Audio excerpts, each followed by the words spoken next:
Hello, everyone. Tonight we're going to follow a girl who steps into the woods under a full moon to discover why her father disappears every month, only to stumble into something far older and stranger than she ever imagined. Right now, imagine warm flower dust in the air, your socks brushing the cold kitchen tiles as you pad through the house in the dark. A clock ticks, distant and steady. Outside, the moonlight is pooling like silver milk across the windowsill, and there's a strange silence that feels like it's waiting. Don't worry, though. You'll fall asleep long before the real magic kicks in. So before you get comfortable, take a moment to like the video and subscribe, but only if you really like what I'm doing here. And I'd love to know where you're listening from. Drop your location and local time in the comments. Now, turn off the lights. Maybe turn on the fan for some soothing noise, and let's get started tonight. It starts like this. You've been dragging your feet around the kitchen for the third night in a row, pretending not to care. But you do care. You care a lot.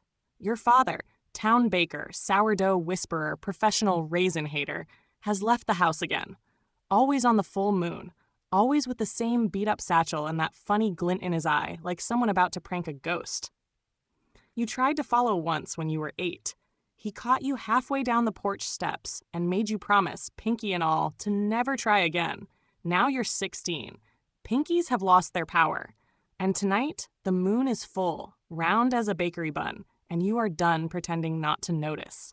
You crouch by the kitchen window, peeking through lace curtains older than the house. The porch creaks. There he is, your dad, wrapped in his green wool coat, the satchel slung over one shoulder. He pauses like he's listening. You duck out of sight, holding your breath.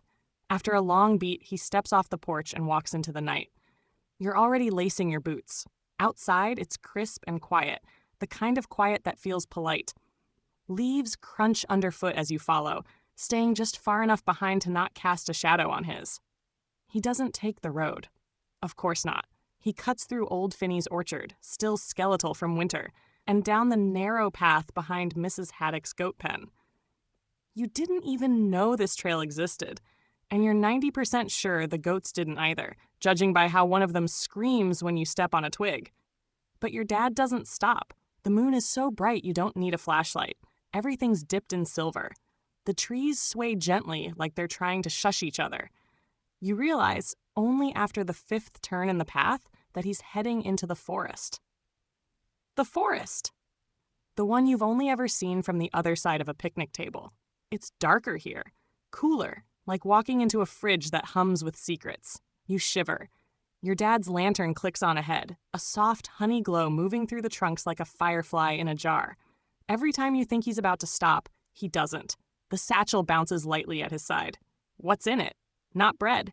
You checked the kitchen. Not even crumbs left behind. At one point, he hums. Just for a second. A tune you think you know, something he used to whistle when you were small and had colds. It's comforting in a way that makes you feel even more nervous. The trail narrows, then vanishes entirely. You have to crouch under brambles, sidestep roots, and once, yes, really, climb over a log that a very sassy squirrel claims as its home. You apologize. The squirrel does not forgive you. And just as you're wondering if this is the part where the forest turns into a trapdoor of doom, you see it. Light, not just your dad's lantern, something bigger, firelight flickering through trees, and movement, shadows, dancing, turning, shifting like dough rising in an oven. You drop to your stomach and crawl the last few feet. There's a clearing, perfectly round, like someone punched it out of the forest with a biscuit cutter, and in it, bakers. 10? 12? It's hard to count. All wearing aprons and long robes, embroidered with flower-white symbols that twist when you look too long. Their faces are hidden behind masks, wooden, carved, some with animal shapes. One looks suspiciously like a toaster. Your dad steps into the circle, pulls a mask from his satchel, and puts it on. It's plain, like someone carved it in a hurry, but loved it anyway. He bows. Someone else, a tall figure with cinnamon-colored robes, nods and opens what looks like a bakery tent? Yes. There's an actual tent. Inside it, tables, ovens, racks, all glowing warmly. And the smell, oh wow, it's sugar and spice and something else. Something sharp, like citrus, and cold, like snow. Your mouth waters, your brain screams. This is not normal. You're not sure how long you watch them. 5 minutes? 20? Time does weird things when you're hiding behind a rock and watching your dad join a magical midnight bakery cult. One baker draws symbols in the dirt with a candy cane. Another cracks eggs that shimmer like pearls. One adds something green and glowing to a mixing bowl. You want to take notes. You also want to run, and then someone turns and tilts their head. Right at you. For a beat, nothing happens. Then they whisper, too softly to hear, but loud enough that your dad turns, mask and all. You freeze. His shoulders drop. He lifts his mask. His mouth is a line. You followed me, he says. It's not a question. And because you're too tired and too full of fear and flowery air, you say the dumbest thing imaginable. I thought you hated raisins. He sighs. Someone chuckles behind a whisk, and then your dad gestures. Come on then, he says. Might as well bake something. And you, ridiculous, rebellious, utterly curious child that you are, step into the circle. Word count for continue. The moment you step into the clearing, something changes. The fire doesn't just flicker, it leans toward you, like it's curious. The air thickens, not in a scary way, but like walking into a kitchen where cookies have just come out of the oven. Warm, sweet, slightly judgmental. You blink at the masked figures around you. They're still baking, but every movement feels more deliberate now. Slower. As if you've entered not just a space, but a rhythm. And the rhythm has noticed you. Your dad gives you a look that lands somewhere between, I love you and, why are you like this? You shouldn't be here, he mutters, handing you a clean apron. It smells like sage and toasted pecans. But since you are, don't touch anything glowing, or anything humming, or anything that looks at you first. Good rules in general, you say, tying the apron. Are we not going to talk about the masks? He doesn't answer. Instead, he gestures toward a path at the far side of the clearing, a narrow trail lit by lanterns hanging from hooks carved directly into tree trunks.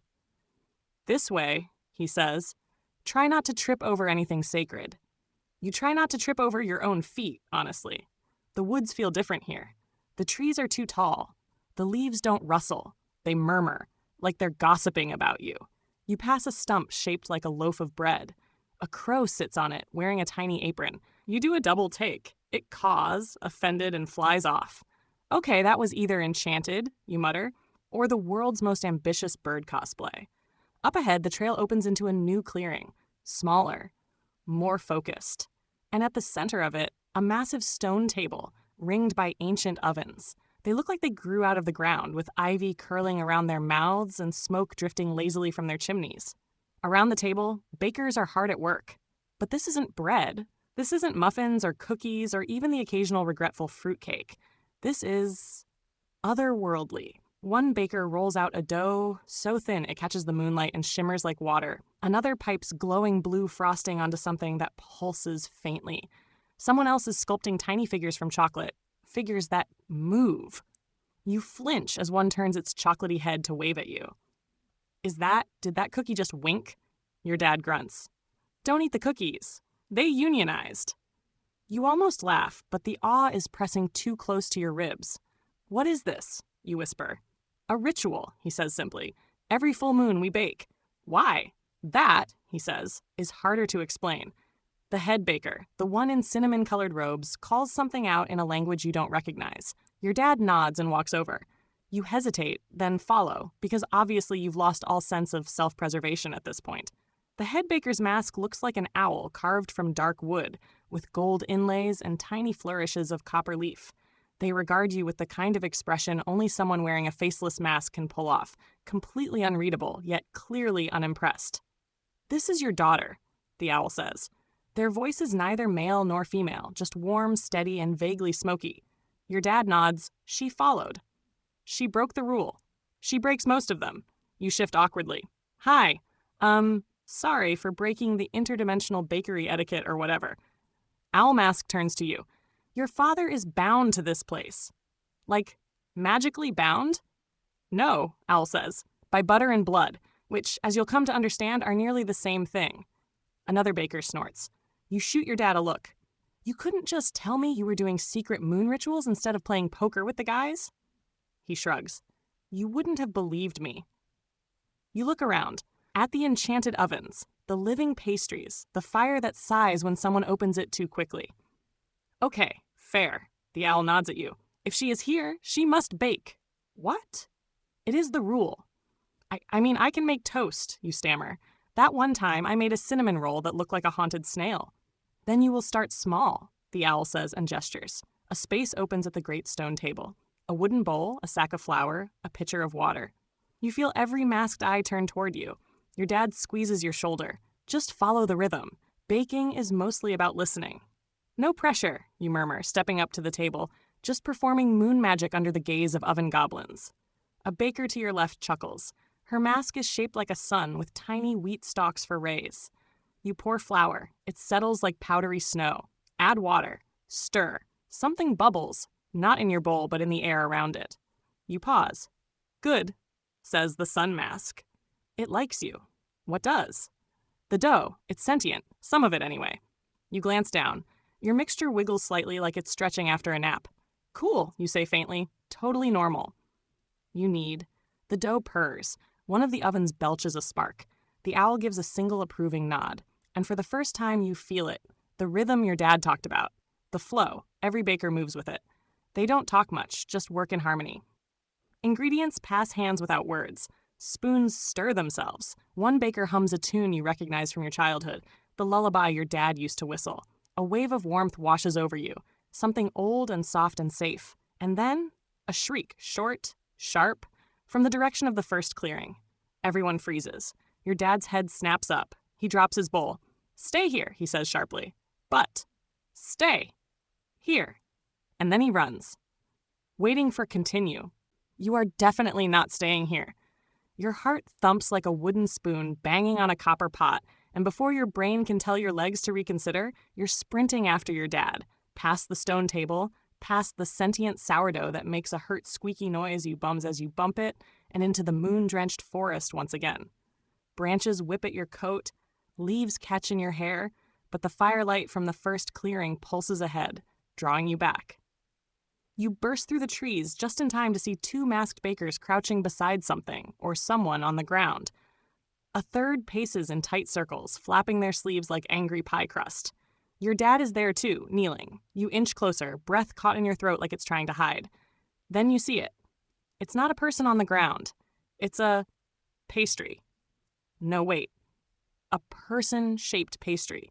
Its limbs are flaky, its chest is crumbling, and its face, painted with icing, is fading fast.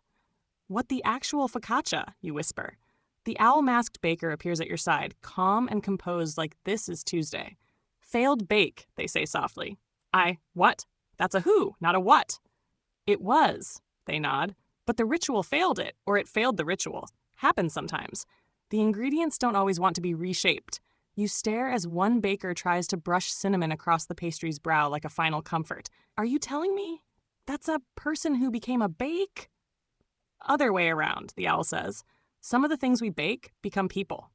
Your laugh comes out wrong. High, unhinged, desperate. You're serious. Wouldn't joke about this, they say, though the toaster mask behind them coughs in a suspiciously giggly way. Another baker, this one with a fish carved into their mask, stands up. The moon's moving. We have to continue. Your dad doesn't move. He's staring at the crumbling pastry figure like it owes him an explanation. The owl places a gentle hand on your shoulder. Come. It's time for the masked ritual. That wasn't it, you say. They chuckle. That was prep. You glance back once more as the flaky figure dissolves into nothing but crumbs, glittering faintly on the grass. You follow the owl deeper into the woods. This time, the trail twists strangely. Trees lean in at odd angles. You swear one of them makes a burping sound as you pass. When the path ends, it opens into a smaller glade, circular again, but tighter, like the woods are holding their breath. In the center, a raised platform, a stone slab, long and flat like a baker's bench. Around it, the bakers are already taking positions, their robes swaying, masks glowing faintly under the moonlight. The air smells like star anise and something electrical. You feel your skin prickle. Now what? You whisper. Your dad appears beside you. His mask is back on, and this time he hands you one. It's plain wood, like his, smooth and freshly oiled. It smells faintly of almonds. What is this? You ask, taking it. It lets the dough know who you are, he says. Even when you don't. Cryptic, super reassuring, but you put it on. Immediately, everything sharpens. The moon feels brighter. The forest sounds clearer. You can hear a baker humming, only now it's more than a melody. It's a recipe. You blink. Are they singing in measurements? Your dad nods. It's how we begin. The owl raises their arms. Tonight, they say, voice echoing with quiet command. We need what came before, and we fold what might become. A bowl is passed. It's filled with flour, but not ordinary flour. It sparkles faintly, like snow in candlelight. Each baker dips a hand in and says a word you don't understand. When the bowl reaches you, your dad leans over and murmurs, "Say what you want to remember." Your fingers tremble. You whisper, "Mom." Then you press your hand into the flour. It glows. Your breath catches. "Place it on the bench," Owl instructs. You do. The rest follow, hands leaving glowing prints that shimmer on the slab like constellations in a galaxy of memory. Then the baking begins. But it's like no baking you've ever seen. One baker flings dough into the air and catches it as it grows wings. Another folds a tart that hums like a lullaby. Your dad adds a drop of something from a blue vial, and the entire forest exhales, leaves rustling like applause. Your turn comes faster than expected. They pass you a bowl. You peek in. A swirl of eggs, sugar, and something deeper, something that pulses. You must bake your truth, Owl says. Shape it as best you can. You're shaking. You've never baked anything real. Your brownies always came out too hard. Your cookies look like abstract art, but your hands move. You don't know how you know what to do, but you do. You mix, you fold, you add sprinkles from a small pouch that smells like marzipan and thunder. It rises before your eyes, slow, golden, and oddly shaped. Is that, someone whispers. Is that a hedgehog? Your dad says. You squint. I think so. The pastry hedgehog blinks. Then it sneezes powdered sugar and does a little dance. The bakers erupt in laughter. Not mocking. Joyous. Free. Even Owl chuckles. Well done. Your dad claps your back. You baked your heart. I was aiming for a cinnamon roll, you say, dazed. Same thing, really. As the ritual draws to a close, the pastries are set onto the slab, each one glowing faintly. The moon crests overhead. Then the owl speaks again. The baking is done. The memory is sealed. They raise a hand. The pastries vanish in a swirl of flour. The clearing dims. But you feel full. Not just in your belly, but in your chest. Like something clicked into place. Like you belong here.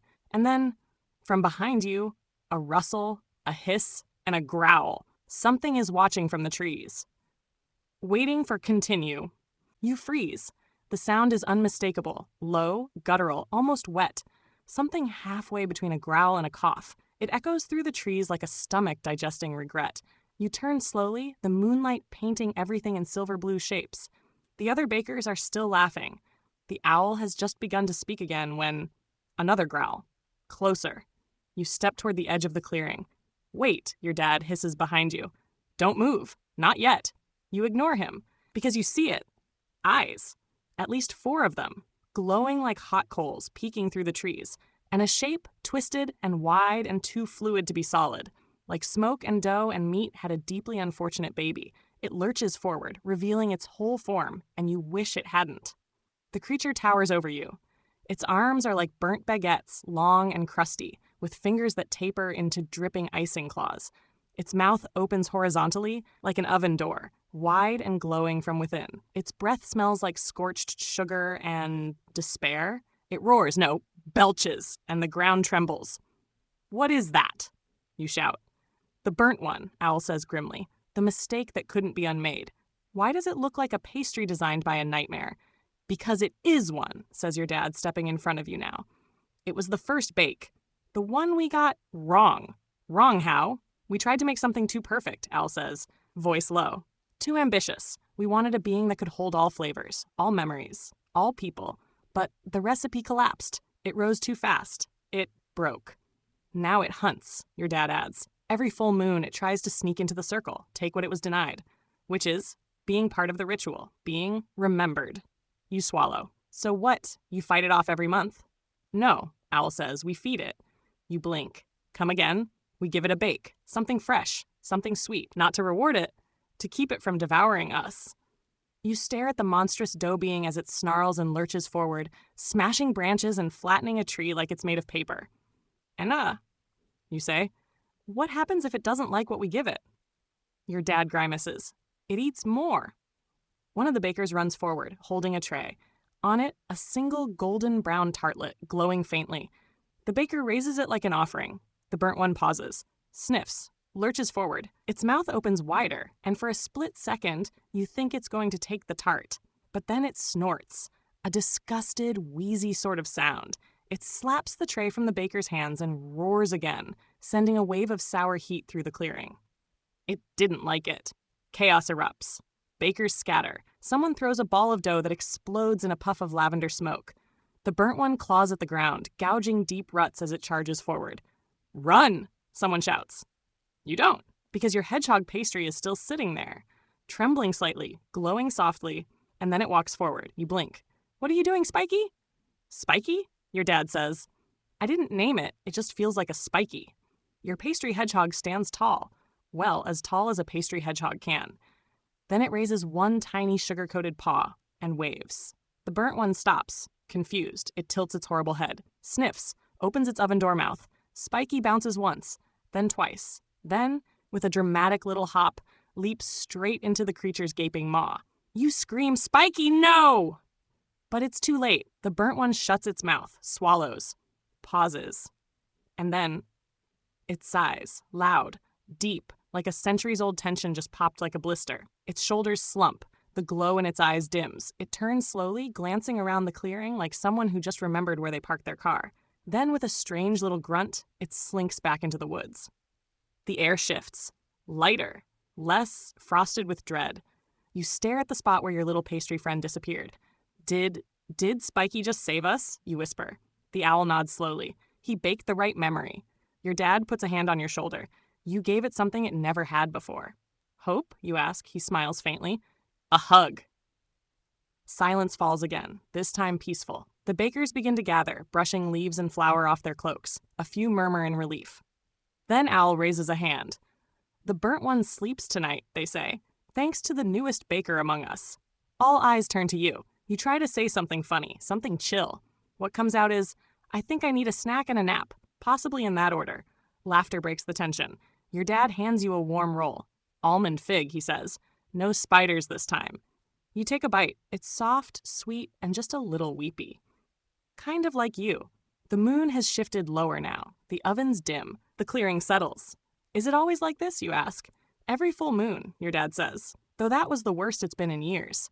I guess I got the deluxe tour." He chuckles. "You always did like doing things the dramatic way." Runs in the family. Owl joins you, untying their apron. "You did well. Tonight, you proved yourself." "Do I get a badge?" They tilt their head. "No, but we do have a sourdough starter with your name on it." You blink. "I'm part of this now, aren't I?" "You always were," your dad says quietly. "You just didn't know the recipe yet." The words settle into your chest like warm cocoa. The owl's voice is soft now. The ritual is ending, but your journey is just beginning. "Do I have to bring the hedgehog back somehow?" you ask. "He was kind of a vibe." They smile behind the mask. "He'll come back. When you bake him again." You stare at your flour-covered hands. You've never been more tired or more awake. And as the moon begins its descent and the firelight fades to embers, you realize something. You're not afraid anymore. You're home. Waiting for continue. Morning smells like scorched crust and pine sap. You wake up in your bed, but your hands still feel flour-dusted, and your nose definitely registers ghost cinnamon. There's a crusty smudge on your pillow that may or may not be dried egg wash. You sit up slowly, muscles sore in places you didn't know existed. Downstairs, your dad is humming, something warm and yeasty, full of rising hope and buttered pauses. It's the same tune the bakers chanted during the ritual. You're not sure how you got back home, but you are sure that your hedgehog friend sacrificed himself to a terrifying dough beast last night, and nobody in school is going to believe you. You stagger into the kitchen. Your dad's already halfway through making croissants. He doesn't even look up when he says, "Dream or dough?" "Both," you mutter. Then, "Do I smell almonds again?" "Always," he says, smiling faintly. There's a long silence, filled only by the soft crinkle of parchment and the rhythmic thud of dough against counter. Then you ask, "How long have you been doing that? The whole masked pastry magic thing?" He glances up thoughtfully. "Since before you were born. Since before I was born, really. It's a tradition passed down. Not just the recipes, the remembering. You grab a croissant and tear off a buttery crescent. You could have told me, you say between bites. I mean, maybe I wouldn't have thought you were a flower-worshipping lunatic if I'd had context. He chuckles. Maybe. Or maybe you'd have thought I was losing my mind. You chew for a moment, then shrug. Still kind of think that. But there's no heat in your words. The memory of the ritual, the glowing bench, the sentient dough, it's still thick in your chest. Like honey. Or regret. What happens now, you ask? He looks at you serious. Now you learn, if you want to. You think of Spiky, of the burnt one's sigh, of the way your hands knew what to do before your brain caught up. I do, you say, but I want to know everything. No more secrets. He nods. Then you should meet the book. That sounds ominous. He leads you to the cellar.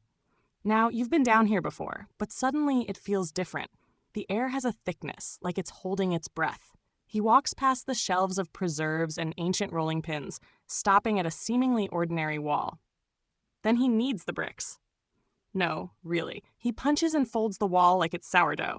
And just like that, a hidden door swings open. Okay, cool, you say. Is this also where you hide the good snacks? He snorts. This is where we keep the book of bakes.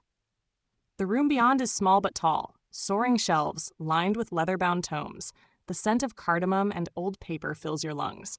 At the center, on a pedestal carved from a single slab of marble, sits the book. It's enormous, at least the size of a pizza box, but thicker, bound in something that might be cinnamon bark, with edges gilded in sugar-flecked gold.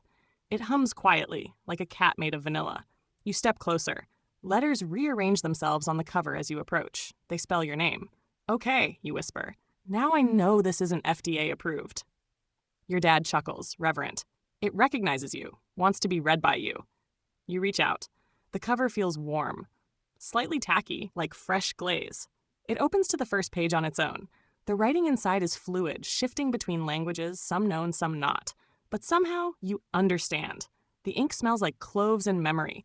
Recipes, stories, histories, a list of every bake ever offered to the moon, who made it, why they baked it, what it meant. You flip forward and there, near the end, you spot your name. You baked, hedgehog pastry. Ingredient of self, uncertainty, laughter, protective love. Result, honored, sacrificed, remembered. You swallow hard. Everything that's ever been baked, you say softly. It's all here. And everything that hasn't yet, your dad adds. The book shifts, changes, grows with the baker. You glance at the pages again. Some are blank, waiting. For me. He nods. For you. It's overwhelming, beautiful, terrifying. You can practically feel the weight of flour-dusted ghosts behind you watching. Can I try something now? You ask. Sure, he says. But no raisin swirls until you master the basic rules. Raisin swirls are evil and you know it. You flip back to a blank page. The ink glimmers faintly beneath the surface, like it's listening. You whisper, one hedgehog, extra brave, maybe this time with tiny boots. The ink flares, the page warms. You run back upstairs, grab ingredients, and return with your sleeves rolled and your heart determined. You don't follow a written recipe this time, you just remember. The sound of the moonlit clearing, the scent of cinnamon and fear, the joy of a tiny pastry offering everything it had to save everyone else. As you shape the dough, your dad watches quietly. When you're done, it's not perfect. The boots are lopsided. The nose is crooked, but you know it's spiky. You slide it into the oven and wait. You don't expect the burst of light when the timer dings. But it happens. When you open the oven door, there's a faint pop, and a puff of flour spirals into the air. Spiky blinks up at you, sneezes, then immediately starts munching on a stray raisin like he's got vengeance to enact. You laugh. Welcome back, you whisper. And Spiky waves, because of course he does. Waiting for continue, you can't bring Spiky to school. Not because he's a walking pastry with sentience and a penchant for pocketing sprinkles, but because you tried, and he kept attacking your classmates' lunchboxes like a raccoon on espresso. So you leave him at home with a bowl of oat crumbs and a crossword puzzle. But all day, you feel different. You watch the cafeteria line like a hawk, scanning trays and smells. Someone spills yogurt, and your brain goes, that would pair well with cardamom sponge. Your chemistry lab reminds you of caramelization. And when you pass the display board about next month's talent show, your heart pings. You suddenly want to bake something so loud it sings. When you get home, your dad's already elbows deep in dough. He's humming again. A new tune. Something restless and bright. "I want to bake something for the talent show," you blurt. He pauses, mid-fold. "Talent show?" "At school," you say. "You know, kids get up, do stuff. Magic tricks, dance routines, unintentional emotional breakdowns. The usual." He nods. "You want to bring our kind of baking there?" You hesitate. Not the full moon flaming monster kind. Just a bake with feeling. Something real. Something that means something. He studies you, then smiles. "All right, but it has to come from you. I won't help." You fake gasp. "Abandoned in my moment of glory? Think of it as a rite of passage. Also, I have like 36 danishes to make for the owl." Fair enough. You head to the book. Spiky follows, waddling slightly. He's wearing a makeshift apron made from a napkin and a shoelace. He offers you a spoon like a tiny sous chef. You open the book to a blank page. The air shifts again. The ink listens. You close your eyes and think. What do you want to say? What does your memory taste like? Your mind fills with school hallways, chalk dust. That one time you tripped and pretended you meant to break dance. Your mom's old perfume. The smell of the bakery after a rainy day. You whisper, "I want to bake something brave, something seen." The page glows. You sketch the idea out with your finger, like a braid, but layered with custard and fig. Something delicate but strong. You imagine it rising.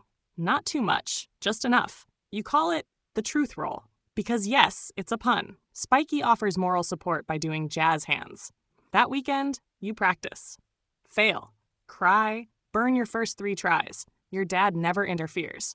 But you catch him peeking through the crack in the door more than once. Finally, the night before the talent show, the roll rises. Perfectly. Golden and strong. You taste it and your brain screams, "Yes, I am a memory." You high-five Spiky. He does a victory somersault and crashes into a mixing bowl. The next morning, you wrap the bake in a warm towel. You consider adding glitter, then remember your school's traumatic glitter ban. The auditorium is chaos. Kids are nervously whispering, stretching, doing that weird vocal warm-up thing that sounds like a haunted kettle. You're up third. You walk on stage holding the tray like it's sacred. And then you talk. Not long. Just enough. You explain that baking isn't just butter and time. It's telling. It's feeling. It's memory in edible form. You introduce the truth roll. People laugh. You see shoulders relax. You unwrap it and slice it. The aroma drifts across the crowd like a hug dipped in fig jam. You hand out pieces, slowly. Everyone eats in silence. And then, applause. Real, loud, unforced. Your principal wipes a tear. A goth kid you've never spoken to gives you a thumbs up. The school counselor takes 2 slices and mouth therapy through carbs. You win second place. A 7th grader who trained a ferret to dance to Bohemian Rhapsody wins first. Fair enough. But when you walk off stage, your heart's drumming with something else. The book grows heavier that night. A new page forms. You baked the truth roll ingredient of self, vulnerability, laughter, desire to be known. Result, received, echoed, shared. You run your fingers over the page. Spiky curls up beside you with a sigh like a toaster winding down. "Did I do it?" you whisper. He lets out a tiny raspberry of approval. And in that moment, you realize something huge. The ritual might happen on full moons, but your baking, your real magic, it happens whenever you let yourself be honest. And apparently slightly fig-flavored. You fall asleep that night with dough under your fingernails and a future that smells like promise and powdered sugar. You don't expect the knock on the door. It's late. Too late for mail, too early for vampires. And you're halfway through dreaming about a cinnamon roll with a PhD in emotional intelligence. You shuffle downstairs, blanket cape trailing behind you like a sleepy wizard. Your dad's already at the door, holding a rolling pin like it's a weapon. Outside, a woman in a red coat. She's got powdered sugar on her shoulders, like snow. Her eyes are sharp, but not unkind. And in her hands, she carries a basket. "You're early," your dad says. "I'm thorough," she replies. She turns to you. "You're the one who made the truth roll." You blink. Yeah, unless this is about copyright, then I'm the janitor." She smiles just a little. "We felt it. The guild. The what now?" your dad sighs. "I was hoping we'd have more time." The woman steps inside. The smell of her basket is wild, like roasted chestnuts, birch syrup, and memory. She sets it on the table and lifts the cloth. Inside, a pastry shaped like a rook, chess piece. not the bird. It hums faintly. You're being watched, she says gently. That bake you made? It resonated. That's not small magic. That's legacy. You're still stuck on the phrase guild. As in, like, secret society of bakers? Do you meet in an underground crusty cathedral or what? Yes, she says. You blink. Oh. The woman introduces herself as Master Salt. That's it. No first name, no LinkedIn, just Salt. Your dad sighs again. She's from the Bakers Guild. They maintain the rituals, track the awakened, keep balance between the seen and the baked. That last one's not a real phrase, you mutter. Salt arches an eyebrow. Would you like to not be recruited? You sit up straighter. Go on.